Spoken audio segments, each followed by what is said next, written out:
Well, good evening, good morning, good afternoon, whatever time zone you're in or whenever you're watching this. Thank you for joining me. So what I need you to do, as I say all the time, share. Hit that share button now. Hit it right now that people can see what you're seeing and hear what you're hearing.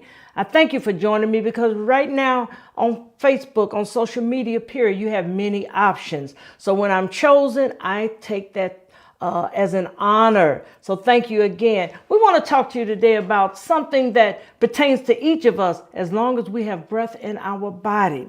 And it's, who do you see in the mirror? Oh, come on, you need to say that. Who do I see in the mirror? Who am I looking at? I did an illustrated sermon one time and I talked about what's in the mirror. And I talked about that when we look in the mirror, we're the first and foremost person. There may be others behind us, but we're in the mirror at the forefront of it. So who do you see in the mirror?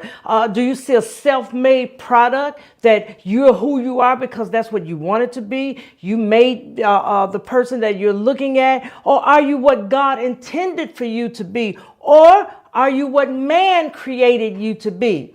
So either God made us that way, or we decided on what we wanted to be, or we live so many times. Everybody is in front of us and we're in the background somewhere. But there comes a time in life that you better learn to put you first. Take care of you. Who do you see in the mirror? Who are you rocking with? Who do you love? What would you say to that person years ago? I thought about my grandson did an interview with his auntie and he asked her a question. What was she's 32 now, but he asked her, what would you say to your, I believe he said 10-year-old self or 8-year-old self? And I thought about that for me. What would I say to my yesteryears? What would I say when I was 10? What would I say to that person now? What would I say to me when I was 15? What would I say to the one that was 18 now that I'm in my 60s? What would I say? What would I say to the person at 50 years old, because 60 makes a difference? And I began to think about that. So I thought about it. I would say when I was a child, if I'm able to go back to my childhood to 10 and 12, okay, Lavelle, as you grow up, remember, life won't be perfect. That's what I would say, because living in the family home and with my parents and my grandmother, they made life seem perfect, although we know in our mind it's not perfect, but they made it as perfect as they can be. You know, I didn't have parents that argued in front of us. They didn't argue at one another in front of us. I had parents that did whatever they could to give us the best that they could. So if I went back, I would say, you know what? Sometimes we expect our adulthood to be like our childhood. And how many of y'all know that's not going to happen? So in the meantime, I began to think, wow, that's a good question, because a lot of times we need to go back and think about where we came from. What did we learn in that lesson? And what are we learning now about that time? Learning how to realize that you can't trust everybody. Not saying there's some people you can trust, but I'm now talking about those that you can't. Realize everybody is not your friend. There are things that as we look in the mirror, we can go back and think about, man, that changed me. I haven't dealt with some things. I haven't opened up my eyes and accepted some things. What is a saying? And I've been hearing that recently a lot, that when a person shows you who they are, you better believe it. But sometimes in our mind, we form that person to be something other than who they really are. And you know why? Because that's what we want them to be. I want you to be my friend. I believe you're my friend. And all the time, you're stabbing me in the back. I want you to be close to me. But all the time, I'm close to you in my mind, but in your mind, you're not that close to me. So who do you see in the mirror? What would you say to that person of yesteryear? Do you really know that person in the mirror, or have you made that person a figment of your imagination? I need you to ask yourself that question. Do you really know who you're looking at in the mirror, or is it a figment of your imagination? Sometimes we pretend so much that we forget reality. Sometimes we pretend so much that we forget the truth. Sometimes we pretend so much because it keeps us from facing what needs to be faced and dealt with. What do you see in the mirror? I want to tell you what you see. You see you. Not me. So many times we have a finger pointing at everybody else, but what do you see? You see you. The natural body, before you even learned about the spiritual transformation, you saw you. Guess what? You saw your body, your facial expressions, your thoughts, your mind, your heart, and let's just round it up into one thing, your life. What do you see when you look in the mirror? Or if you don't see all of those things, do you see what other people have made you to be? People have made you to feel lower than low. People have made you to feel insignificant. People have made you to feel you don't matter. People have made you to feel you are not worth anything. People have made you because of the rejection. And we've carried that stuff over into our adulthood. But there comes a time in life we have to look in the mirror, face reality. That's why even therapy is good, because when you go to therapy, they make you face some things that you probably threw way back and act like. How many of us have gone through things we acted like certain things didn't happen or it wasn't real? Or when people have done things to us, we acted like it, and that's the way we formed it in our mind that, well, they didn't really mean it. It's called giving them benefit of the doubt when a lot of times they did mean it. What do you see in the mirror? So let's start with the body. The first thing we do when we see ourselves in the mirror is our body. And what is the body according to the word of God? A physical body is given to each of us. He created us as a tabernacle for our spirit to fulfill the full measure of our creation. He gave us this body to fulfill his creation. But what were we created for? Our bodies allows each of us to experience the great plan of salvation that God has designed for all of us. Now, we all desire that everybody coming to church will receive God, accept him, and walk in salvation, walk in a perfect life as much as we can do it with God. But reality says it's not going to happen. That's what reality says. You know, my father would get very upset because people were pretending they were hypocrite and they were doing this, doing that. They weren't as faithful as he was. They didn't feel about God the way he did. They didn't love God the way he did. Because I'm going to tell you something, I'm sure there's others out there, but I've never seen nobody love God the way my daddy loved God. He would give his life. But I even told him one day, Daddy, you must understand everybody is not going to be saved in the church. Everybody is not going to be saved. So you have to accept that reality. And you can't get upset because everybody is not going to be saved or is not saved. So he had a hard time, but he finally, literally, I would not lie to you, literally a few months before he passed, he said, Lavelle, I see what you're talking about. Because he would get upset at those that weren't faithful, get upset at those didn't really trust God, or those that was just coming to church and not living what they heard. But we have to understand everybody's not going to be there. So we should not allow that to upset us. Because when we look in the mirror, not only do we see us, we see the pain, the frustration, the anxiety that other people have brought into our life. I got enough of my own. Let me deal with mine. You understand, what are you looking at in the mirror? The body is the first thing that you look at. Where in the body does it say give your body to God? Because people say, where's that at? Romans 12:1-2 says, therefore, I urge you, brothers and sisters, in view of God's mercy, to offer your body as a living sacrifice, holy and pleasing to God. This is your true and proper worship. You want to know how do I worship God? How do I do that? Let me read it again. Romans 12:1 first.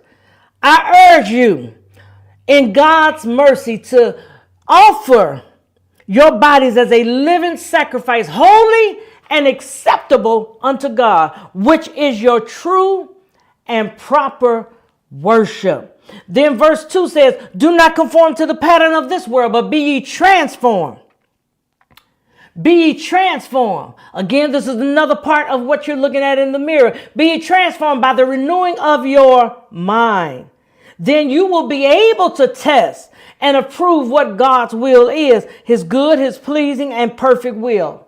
So sometimes we can't test his will because we're not doing what we should be doing, and we have not allowed God to transform us. So because we have not allowed God to transform us, it's hard for us to know the will of God concerning our life. I think so many times people are so busy trying to change you and transform you and make you be what sometimes not even what they want you to be, but make you be what God wants you to be. But a person has a desire. The person has to have an open ear to hear what you're saying. And sometimes it's not going to happen. So pastors, leaders, ministry leaders, intercessors, don't get bent out of shape when somebody does not conform to the things that God is saying, because everybody is not going to do it. Let's just face reality. It is what it is. But I make sure that I keep myself, as I look in the mirror at me, I put everybody else back here, but I look in the mirror at me and make sure that I am doing God's will. So again, what does your body house? What resides in your body? Let's say that again. First, your body, which the Bible refers to as the temple of God. Your facial expressions.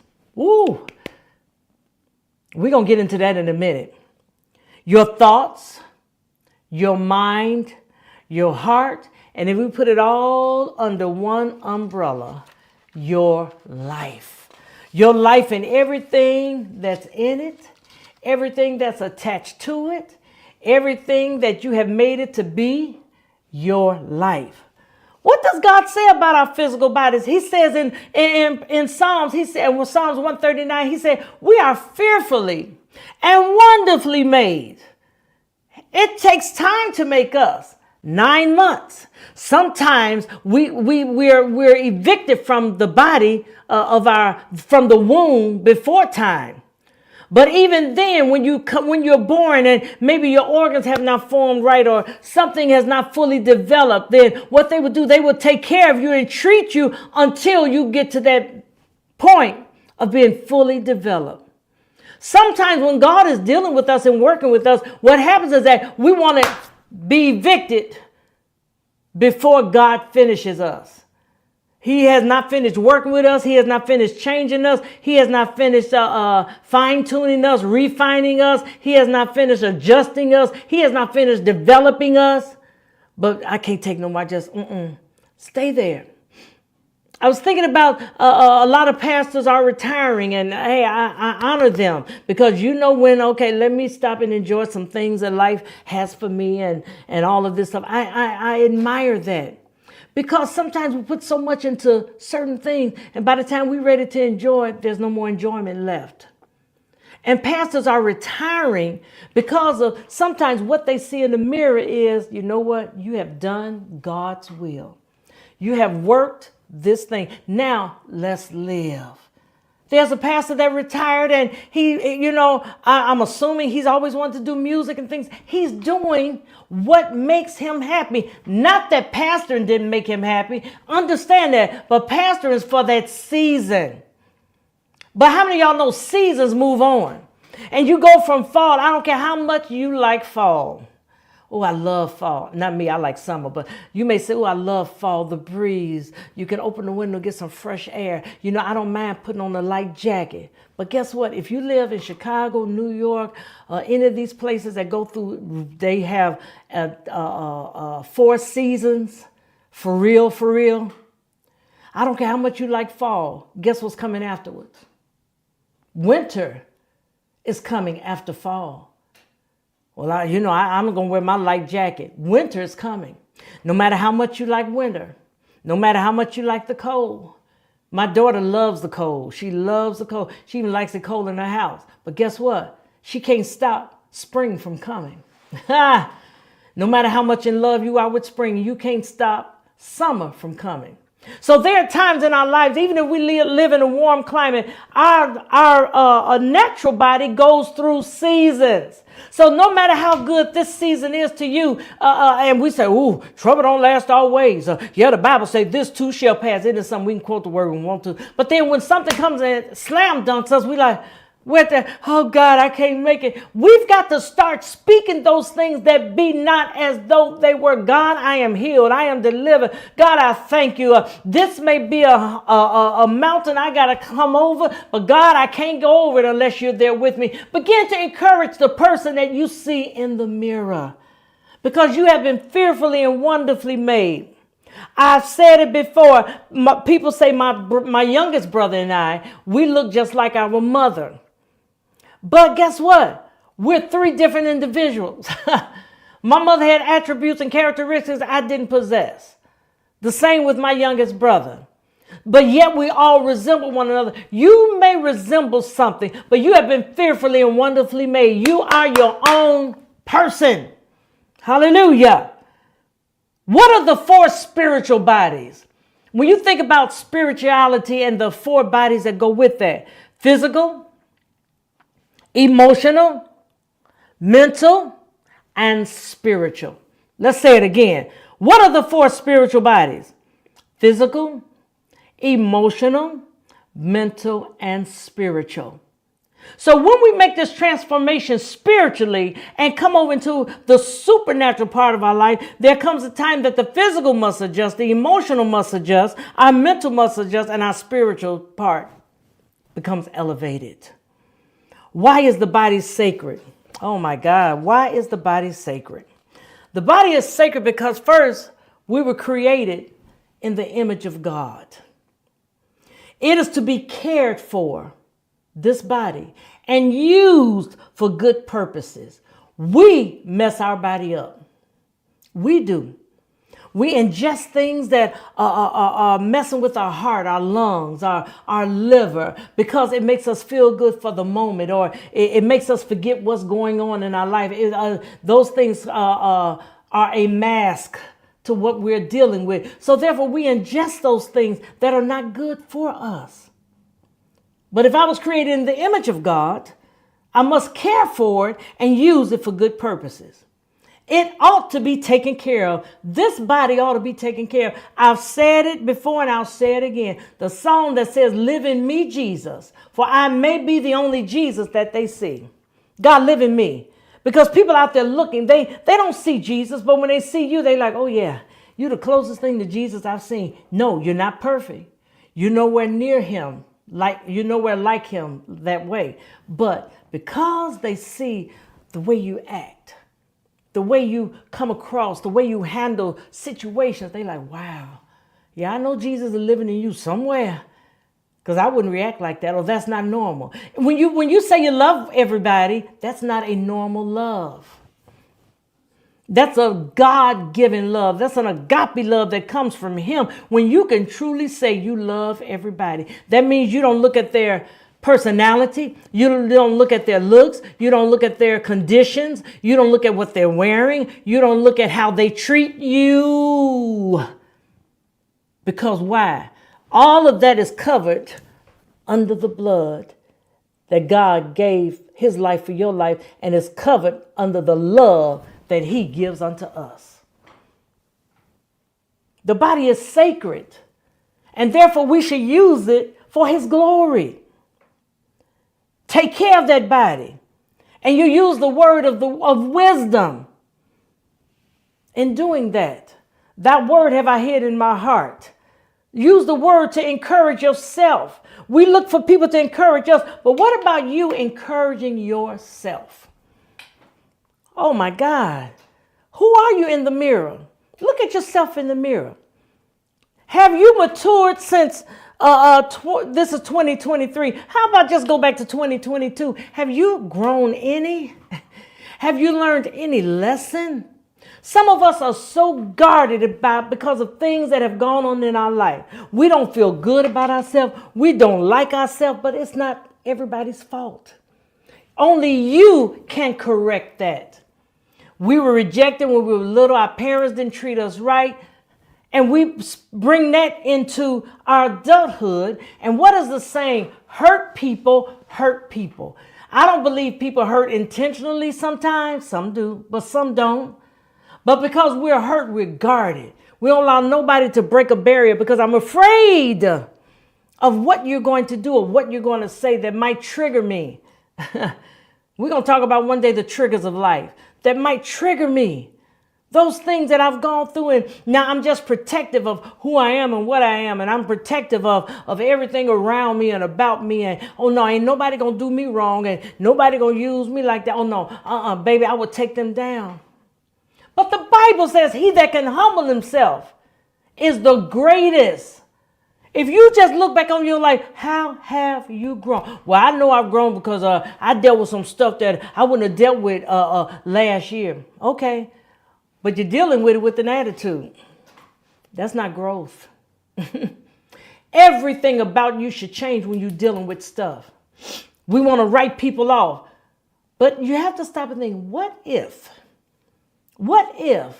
God wrote you off like you're so quick to write everybody else off?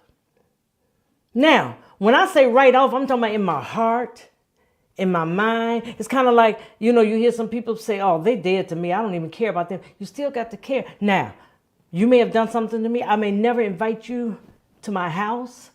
I may never sit down at a table to eat with you. That doesn't mean that I hate you. I don't like you. I'm going to be careful.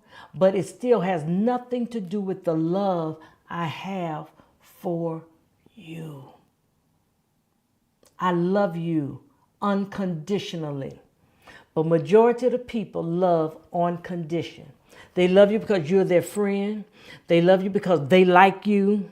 They love you because, we've known each other 40 plus years.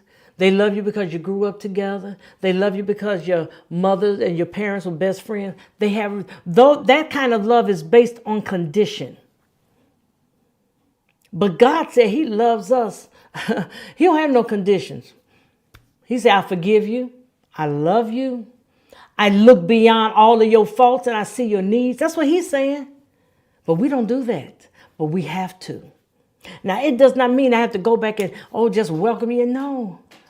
Because sometimes things come to teach us a lesson. Let me learn my lesson and keep it moving. What I do or don't do has nothing to do with the love I have for you. Nothing. Things we do from our heart. A lot of times we do things from our heart has nothing to do with God. I told somebody, I said, my heart has changed in a lot of aspects of what I used to do and go to the extreme. You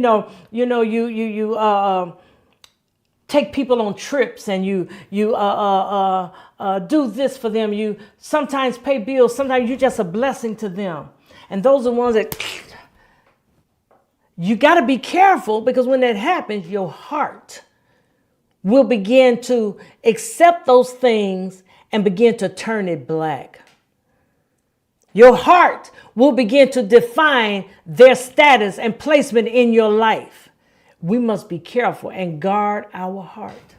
So people, we've done things that we've done for people, how we've gone out of our way for people, we still have to love them. That don't mean I'm going to do it again. Let's get that right. No, it doesn't. I've changed a lot. And somebody said, well, so what would you do if God says that that's a different, this has nothing to do with God. I'm talking about me. I've changed a lot. So if I desire to do something and God's like, I didn't tell you to pay their bill. Why you upset at them because you paid it and they didn't appreciate it? Why you upset at them? God said, I didn't tell you to pay it. If God spoke to me and said, do this, do that, then I'll do it.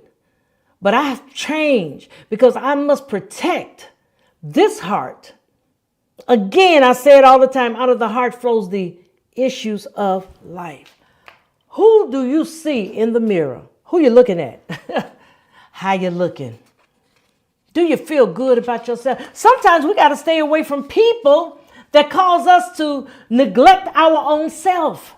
There are people in our life that will make you neglect who God has called you to be. There are people in our life that will make us neglect and pretend to be something that we're not. There are people in our lives that I know where to put you. I know your assignment and I know your placement. But it does not mean, because see, I don't understand when you say you're a child of God, but you can walk past somebody and not speak. You can walk into a room and not speak. You pray for certain people, but that person, you skip over their name to pray for. But you say you're a child of God. What if the person you see in the mirror, God decides, I'm not going to bless them today. What if God desires, he makes a decision. You know, they're not what I created them to be. So you know what I'm going to do? I'm not going to bless them. They've been praying and praying. I'm not going to do it. What if? So that's the kind of spirit you have to take when it comes to man. My blessings may be contingent upon how I treat my brothers and sisters. Hallelujah. My breakthrough may be contingent on how I treat my brothers and sisters. And I'm not talking about my biological man, woman, the human body, the human beings, the people that are connected to me, whether it's through good or bad, through family or friendship, through relationship or fellowship. God wants us to look at the man in the mirror. Y'all, excuse me, my sinuses are draining. But we want to look at the man in the mirror, and we must make a decision. It's for God I live and for God I die. We've got to learn how to treat everybody, hallelujah, everybody right. We got to learn how to do that, people. We have to learn how to treat everybody right. It's a must that we treat people the way the Bible even says. We're to treat people the way we want to be treated. So if you walk in a room and don't speak to somebody, why are you upset because somebody's not speaking to you? Why? Why are you upset because somebody's not speaking to you? I don't get it. It doesn't hurt anybody to walk in and say, hello, how are you? It doesn't mean I have to have a full conversation with you, but I'm doing unto you what I would like for people to do back to me. But the first thing we do is that we don't speak. And then because we don't speak, now we're upset because I walked in the room and they didn't say nothing to me. How about the many times you didn't say anything to them? When I see children, I say, speak, just say hello. I don't know them. What does that have to do with anything? You speak. Now, let's spend these last few minutes, because this is going to be a series. What do you see in the mirror? So we're not going to just rush through it real quick all in tonight's lesson. Facial expressions is part of what you house in this body. This. Facial expressions. Where in the Bible does it say don't look at their faces? And this is for us that come before people. God has given us something to do, and well, they ain't look at me right. And they didn't, and you know, I saw how they were looking at me, and I'm done. But he said in Jeremiah, be not afraid of their faces, for I am with thee to deliver thee, saith the Lord. Be not afraid of their faces, for I am with thee, saith the Lord.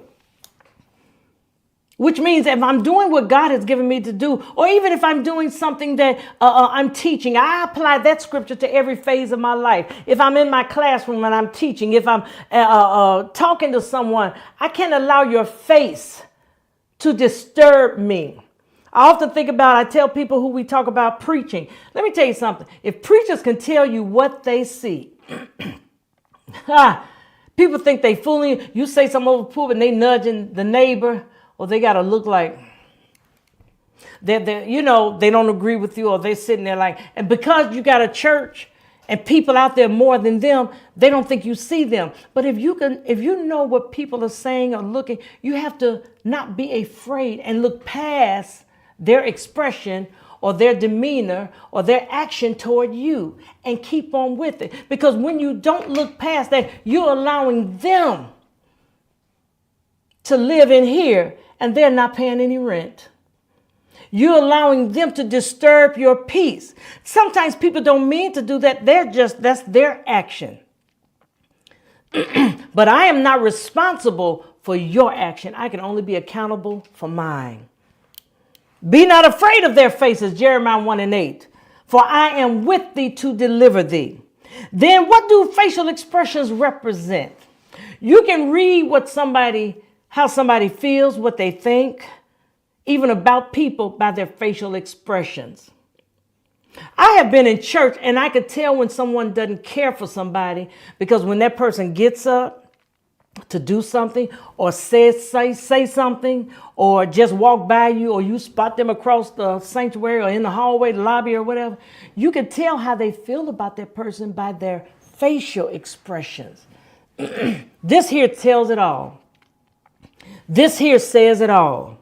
Facial expressions can display personal emotions, and they can indicate one's intention. They are extremely important to how you interact with people. Sometimes people stay away from you because of your facial expression. I've heard people say, so-and-so, they're not really approachable. It means that your facial expression, your actions toward people, your eyebrows going up, your eyes get, or whatever the case may be. My father used to have this thing that when he would be in church, and when I say this man loved God, I don't say it because he's my daddy, I say it because it's the truth.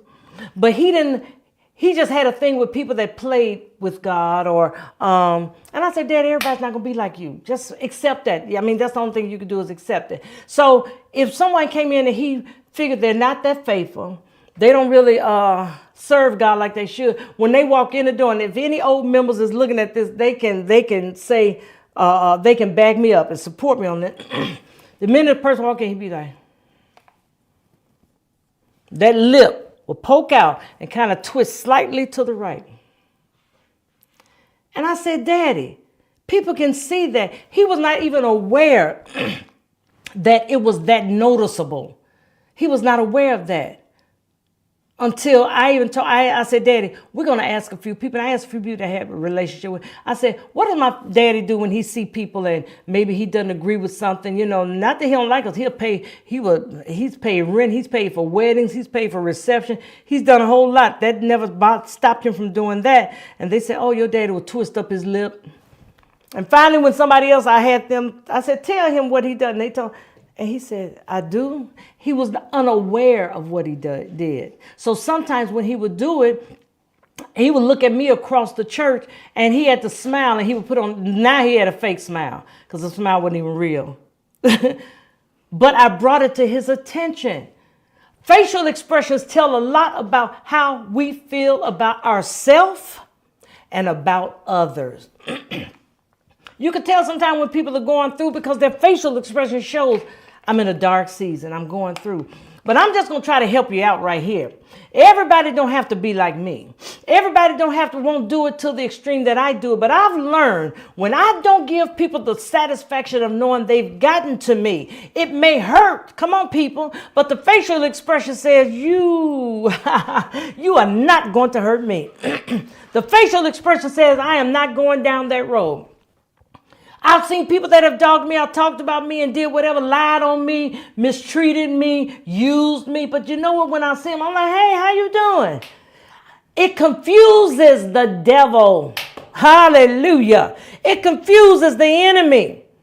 Because what they wanted me to do is to react according to what they dished out to me, and I didn't give them that satisfaction. I smiled, and the smile was genuine. Because you could think you all have to just excuse all of this going on up in here. But you have to understand is that, no, I was not going to satisfy their emotions. Oh, no, baby. I'm going to smile. And it was a genuine smile. Because sometimes people say, well, you ought to smile. We know good and well that is the tightest smile you have ever done. And it's not real. Ask God to help you to deal genuinely with people. Ask God to help you love genuinely. What do you see in that mirror? If your family is honest with you, they will tell you. Sometimes, and I'm kind of changing that. Sometimes I've played around, and that's just my personality. But I realize everybody is not in the playing mood. So I changed that. I had to critique that. I had to redefine that. I had to adjust that. I can go in a room, and first of all, when I walk in the room, I'm usually going to be quiet, especially if I don't know anybody, because that's just me. But you have some people, they have to make it themselves known when they walk in the room. They loud. They want everybody, I'm here. I've arrived. But are you pleased with who you are? Are you pleased with what you have become? Let me put it like that. Are you pleased with what God has made you? It's so funny how we will teach, we will preach, we will talk, but a lot of the times we're talking to ourselves. And I admit it. Sometimes when I'm preaching, my toes start curling up in my shoes. I'm like, oh, that part right there went straight to me. And went to others too. But you preach first to yourself. Our facial expressions are who we are and who we have become. What's wrong with you? Nothing. Oh, well, then I hope your day tomorrow is better than today. Because today, your facial expression is saying your life is spiraling out of control or going down. But can you laugh through it all? My God. I was, when my mom passed, that wasn't the best day of my life. It was the worst day. When my dad passed, the worst day. My grandmother, the worst day. But I had to smile through it. I had to tell people, thank you for coming. I appreciate it. And I remember when my dad passed, my mother and I, we were getting ready to walk down the aisle of the church. Over 1,000 people was at the funeral. We're going to walk down the aisle to the church. And my mother said, I'm sorry, my grandmother was deceased by then. My mother said, Lavelle, be strong, be strong. We got to be strong for the people. I looked at her and I was holding her hand. I said, be strong for who? The people. I said, that was my daddy. I don't have to be strong. If I want to cry, I'm going to cry. Now, I'm not going to make up no tears. But if I want to cry, I'm going to cry. I didn't have to holler and act out because you know what? I know I was the best daughter that my daddy could have had. I was the best. And I brag and boast on that right now. My mother, when she had dementia in her last few days, about a week before she passed, well, less than a week because she really wasn't talking them last few days, she looked at me and out of the clear blue, she looked at me and she said, you are the best daughter I got. And I looked, I said, oh, thank you. My tears came to my eyes. I said, wait a minute. I'm the only daughter you got. And, you know, I laughed it off. She wasn't in a place to laugh like that because she said it just as fast as she said it, it left her. But I said, wait, I'm the only daughter you got. And I leaned over and kissed on the floor. I said, thank you, Mother. I'm glad because I was glad to hear that part. Even if it went out on in the airway later, I heard it. Our facial expressions are important and we walk around and therefore people say we're not approachable and then we want to get mad because they didn't approach us. Or you have to, first of all, put yourself in a position to be respected in your position, in your call, in your assignment. That was deep right there. Let me say it again. I mean, you know, I've said it before, but put yourself in a position to be respected in your position, in your assignment, in your call, or what God has for you. Put yourself in a position to be respected. Because people are quick to disrespect. And then if you disrespect me, I'll tell you. I won't get upset at you. There was somebody who used to call me a nickname. I won't say the name because people know. But they used to call me a nickname. Not a bad name. That was just their little term of endearment. But it wasn't a bad name at all. We didn't play like that. But they would call, hey, you know. And so once our relationship changed and it wasn't like it used to be, when I would see them, they would still call me that name. And if I was around other people that didn't know them, people looking, they would say, oh, don't worry, I've been calling her this for years. That's the way we get down like that, you know. Now and like I said, it wasn't a bad name at all. It was a nickname. It wasn't a disrespectful name at all. So let me put that out there. But finally I told them, and it didn't change the way I treated them. I never ignored them. I never dogged them out. I always spoke, but I told them. I said, well, let me say this to you. And I told them privately. I said, please don't call me that anymore. I said, because our relationship is not like that anymore. And because our relationship is not like that anymore, you I'm not allowing you to refer to me like that. And they're like, oh, okay, I'm sorry. I said, so just call me pastor. Just do that. Your facial expressions are important. What are 7 facial expressions? You know the main 7. Happiness, surprise, contempt, sadness, fear, disgust, and anger. Let me say it again. What are 7 facial expressions? Happiness, surprise, contempt, sadness, fear, disgust, and anger.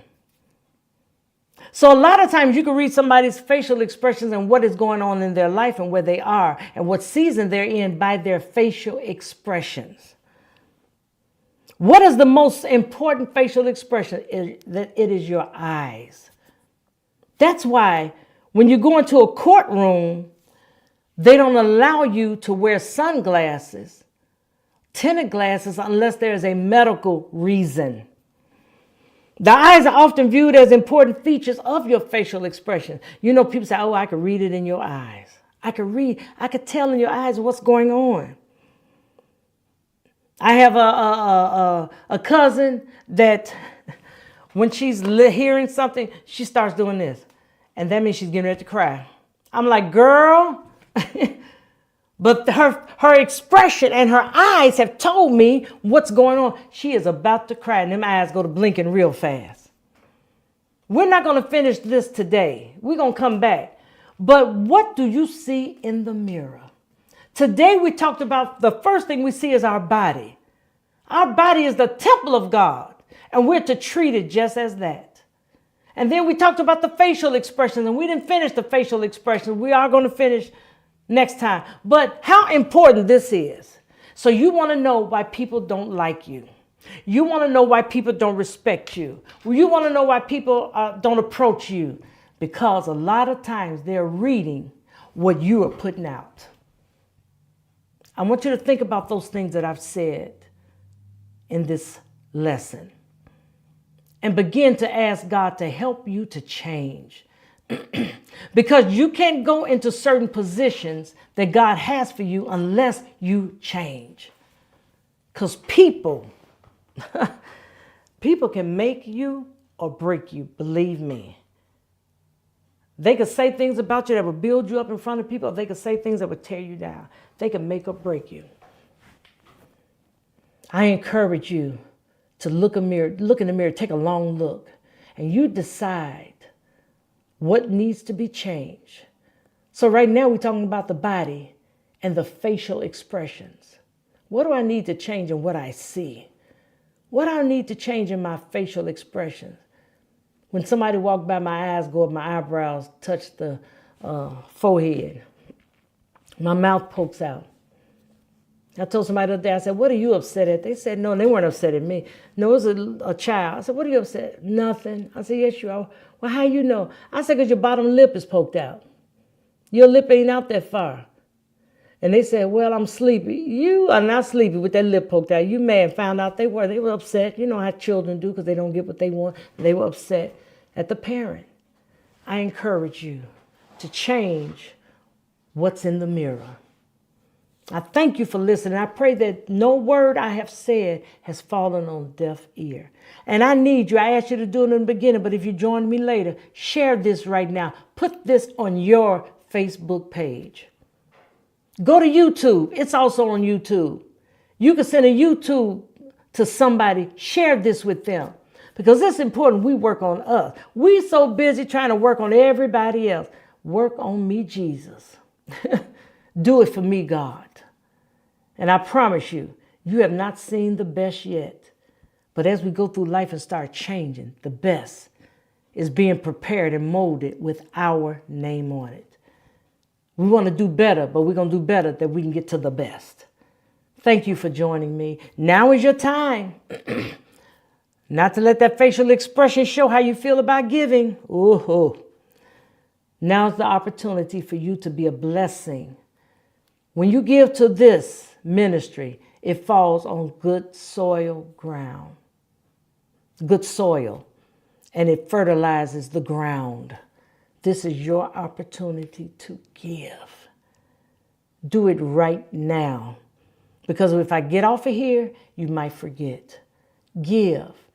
So you got two things to do right now. Share this video, this Facebook Live on your page, or go to YouTube and send it to somebody, and also to give. You can't beat God giving no matter how you try. I invite you to do that right now. Don't forget I Love Me on Purpose conference. July is coming quick, fast, and in a hurry. I thank you for all of you that have paid to be a part of it. You will be better for it. You will be blessed. I thank you for all of my speakers that are coming, my guest artists that's coming, and that we can work on our bodies and work on our mind and work on total healing for our whole person. Because I want to be a whole person. I don't want to operate in halves. I don't want to operate in fourths. I want to operate as a whole person. So again, the I Love Me on Purpose conference, and as you look at the flyer, it's July 20th through the 22nd. But you need to take care of your obligation now if you would like to go, because you don't want to miss out, and then we're sold out, and we're on our way there. So I encourage you right now, July 20th to the 22nd. Go to the ilovemeonpurpose.com, our website, and all of the information is on there. After a while, they will be releasing the block of rooms we have. We had a block of rooms. They added to that because that block was gone, and we invite you to call, make your go on Brushfire right now, and that is on our website. If you go to our website, everything you need to do, you can do it through the website, and make your hotel reservation, pay for your registration fee. If you're a vendor and you're an entrepreneur, this is your opportunity to get your name out there amongst people that may have never heard of you. And I want you to know the vendors we had last year when we were in Atlanta for the conference, oh my God, those vendors said how blessed they were. And I believe you will be blessed. And guess what? We're not charging your arm and a leg. It's only $75. So pay that $75. Become a vendor, pay your registration fee, make your hotel reservation. But we also have a souvenir book. There are some people that said, I can't come, but I want to make a contribution, a donation, and that I want to tell I Love Me on Purpose to keep on keeping on. You can give a donation toward the souvenir book, and then your name will go on the souvenir book. So we invite you to look into all of those things that we have to offer. We invite you to God's House of All Nations Church, 84th and Stony Island. You will see that up also. In person is only every first and third Sunday. Every first and third Sunday. But let me make this announcement. The month of April. See, we have to mentally prepare ourselves. Because when you're used to first and third Sunday, believe me, that's what you're used to. And that it is what it is. But in April, we're having 4 services because it's 5 Sundays. We have first Sunday and third, which is our normal services. But we're having second Sunday service, which is Easter. And then our 5th Sunday praise and worship is in April also. So you have 4 Sunday off. But come on, we can give that extra to God. We want him to bless us and open up doors for us. It is no problem with us giving extra. So I'm telling you now, acclimate your mind. 4 Sundays in April, 1st, 2nd, and 3rd, and then the 5th Sunday that we will be in service. I look forward to seeing you there. I pray God's blessings upon you and that you will continue to operate and flow in the favor of God. God bless you. Don't forget to share and sow that seed. God bless you.